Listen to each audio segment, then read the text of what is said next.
நீ மனசு வச்சா பிரச்சனையை கொஞ்சம் இமிடியேட்டா சால்வ் பண்ணிடலாம். என்ன சொல்றீங்க? இதுல நான் என்ன பண்ண முடியும்? முடியும் மருமகளே, நீ நினைச்சா முடியும். நீங்க 2 பேரும் சொல்றது எனக்கு எதுவுமே புரியல. கொஞ்சம் விளக்கமா சொல்லுங்க.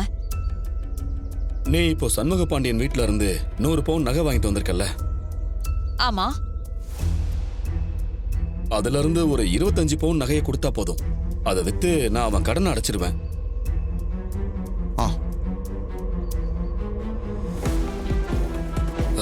இப்போதைக்கு இதை விட்ட வேற வழி தெரியல சந்திரா.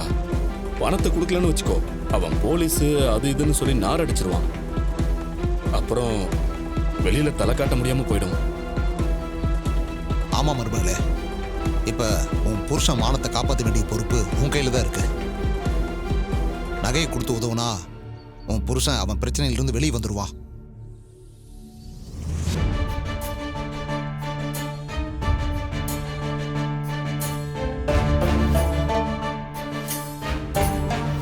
மாட்டினீங்க. என்ன சந்திரா யோசிக்கிற? இல்லங்க, உங்களுக்கு நகையை கொடுக்கறத பத்தியெல்லாம் இல்ல. அதெல்லாம் கோயில கிடைச்ச பழங்காலத்து பாரம்பரிய நகைங்க. அதனால அது விற்க போறதுதான் கொஞ்சம் ரிஸ்கான விஷயம். கேர்ஃபுல்லா இருக்கணும்ல.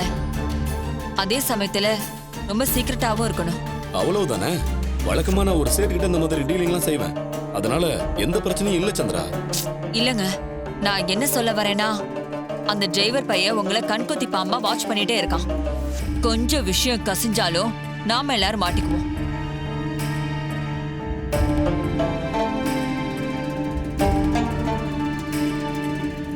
நாம வீடியோ எடுக்கிறது தெரியாம சின்னத்தை நல்லா உளறிக்கிட்டு இருக்காங்க. வசமா மாட்டினீங்க. நீ சொல்றதும் சரிதான் மருமகளே. அவன் யமகாதக. 100 அளவு விஷயம் தெரிஞ்சா கூட நம்ம எல்லாரையும் உள்ள தள்ளிடுவான்.